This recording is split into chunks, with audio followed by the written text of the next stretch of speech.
On December 31st, 2021, around 11:15 p.m., a couple, Ryan and Laura, were driving on a quiet stretch of highway outside Madison, Wisconsin. The road was empty except for occasional cars heading to parties or fireworks displays. Snow crunched under the tires. The air was cold, the windshield partially fogged. They had been driving for nearly an hour, enjoying the calm before New Year's celebrations. At roughly 11:30 p.m., Ryan noticed a woman sitting on the side of the road. She was alone, dressed in dark clothing, hunched over, her hair covering her face. She didn't wave or gesture, just sat motionless. Laura suggested they stop, thinking maybe she needed help. Ryan hesitated. The highway was deserted. A few seconds later, they slowed and stopped the car beside her. The tires crunched on the icy gravel. The woman didn't move. She raised a pale hand slightly, as if trying to get their attention. Her voice, when she spoke, was faint but clear. "Please, don't go further." Laura shivered, unsure if it was a joke, a prank, or real danger. Ryan rolled down the window. The cold wind blew inside. When they looked closer, something about her was off. Her eyes seemed unusually dark, almost hollow. Her posture was unnaturally still, as if she had frozen in place. Her clothing appeared torn in ways that didn't make sense. The snow around her feet was undisturbed, though she had supposedly walked there. The couple exchanged uneasy glances. Something didn't feel right. Laura whispered, "Maybe we should just drive." Ryan nodded. He started the car slowly, keeping an eye on the woman. But as soon as they moved a few feet, she seemed to step closer, though no tracks appeared in the snow. Her hand lifted again, more insistently. "Don't. Turn the next corner." A sudden gust of wind blew snow across the windshield. The road ahead seemed darker than it had moments ago, almost as if the night itself had thickened. Ryan accelerated carefully, trying to stay calm. The woman remained at the roadside. Then, as they passed, they saw something unmistakable. Her face flickered for a second, pale and unnatural. Her mouth opened, forming a wordless scream. A shadow stretched across the road, though nothing was behind her. Laura gasped. Ryan slammed the accelerator. The tires spun on the icy pavement, and the couple drove faster than they had ever dared. By the time they reached the next town, the road was empty. No trace of the woman, no footprints, no signs that anyone had been there. Ryan and Laura didn't speak for minutes, still trying to process what they saw. When they reached home, the time was 11:58 p.m., just minutes before midnight. The New Year's fireworks erupted, but the couple barely noticed. Days later, they reported the incident to local authorities. There were no missing person reports matching her description. No other witnesses reported seeing anyone on that stretch of highway. Snow measurements confirmed that no one could have walked there recently without leaving tracks. Ryan and Laura never drove that road again. The image of the woman, motionless, watching them, stayed in their minds. Daniel Carter was 26 years old. He lived alone. He worked a normal job. He had plans for New Year's Eve. Nothing about that night was supposed to be memorable. On December 31st, Daniel visited his friend Marcus. They had known each other since college. The plan was simple. They would celebrate midnight, and then Daniel would head home. At 11:42 p.m., Daniel checked his phone. He told Marcus he needed to grab something from his car. He said he would be back in 10 minutes. Marcus watched him leave. Daniel was wearing a dark jacket. He did not look rushed. Daniel's car was parked 2 blocks away. The street was busy. Fireworks were already going off. Music could be heard from nearby houses. Security footage later showed Daniel walking calmly. He did not look around. He did not check behind him. At 11:47 p.m., his phone connected to a nearby cell tower.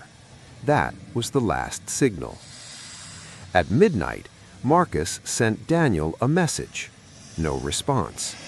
He assumed Daniel met someone else. The party continued. The street was loud, crowded, distracting.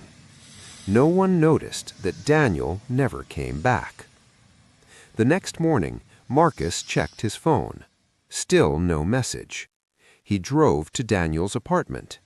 Daniel was not there. Later that day, police found Daniel's car. It was parked legally. The doors were locked. There was no damage. The keys were missing. Police searched the area. There were no witnesses, no reports of an altercation. They reviewed street cameras. Daniel was seen walking.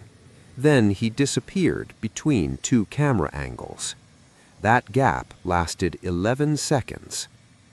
Inside the car, police found Daniel's charger, but his phone was never recovered. Friends said Daniel never went anywhere without his phone.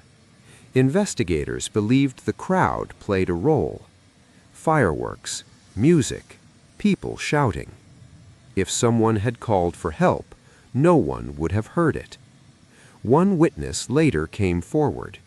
They said they saw Daniel speaking to someone. The person's face could not be described. The conversation looked normal. That was the problem. Daniel Carter was never found. No body, no suspect, no explanation. His case remains open. New Year's Eve is loud. That is why Daniel disappeared. Not because no one cared, but because everyone was distracted.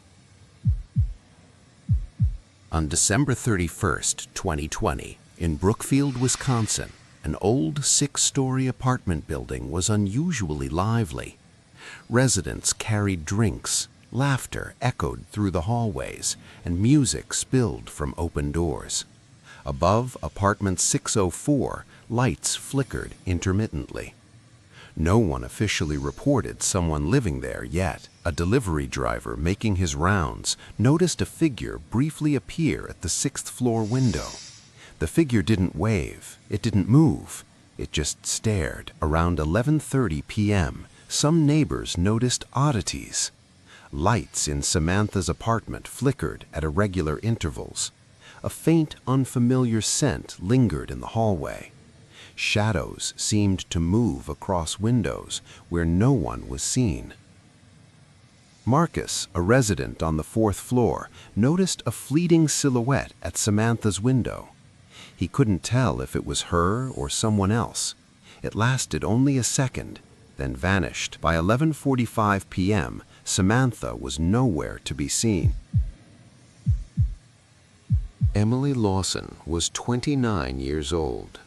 She lived in a quiet suburban neighborhood. She had plans to celebrate New Year's Eve alone. Her apartment was on the 2nd floor of an old building. Nothing about that night seemed unusual. The fireworks outside started around 11:45 p.m. At 11:55 p.m., Emily noticed something unusual. A shadow moved across her living room window. At first, she thought it was just the fireworks flickering. She stepped closer to the window. The shadow disappeared. She locked her doors, checked all the windows. Everything appeared normal. A few minutes later, she heard a soft creak. It came from the apartment below. She paused. The noise stopped. Emily tried to convince herself it was normal. Fireworks masked many sounds outside. Then she heard it again. Footsteps, slow, on the stairs. They paused directly outside her apartment door. Emily grabbed her phone. She dialed 911. Her voice was calm at first. "I think someone is in my apartment building," she said. Emily's voice became quieter. She told the operator she could hear movement behind her. Then the line went dead. Minutes later, police arrived. The door was unlocked. Lights were on. Phones and wallet were on the kitchen counter. No one was inside. There were no signs of forced entry. Nothing was missing. The operator asked her to stay on the line. Emily whispered that the footsteps were still there. She said she could hear breathing. The background noise of fireworks made it hard to distinguish anything. She moved toward the door, trying to listen. Then the footsteps stopped. Silence. Police reviewed security footage from nearby cameras. They showed Emily entering the building. They did not show anyone leaving. No suspicious vehicles. No witnesses. Neighbors were questioned. No one reported unusual activity. No one saw anyone enter or exit. Emily's 911 call was saved. The audio revealed something unusual. Just before the line cut, a faint voice whispered something. It was not Emily. It was low, calm, unclear. The operator reported it, but the identity was never found. Police searched again. Nothing. The building remained quiet. Emily Lawson was never found. The case went cold. Neighbors continued to report strange noises, but nothing was confirmed. Fireworks still go off every year. People still live there, but some apartments on the second floor remain empty. Her family moved away. They never received any explanation.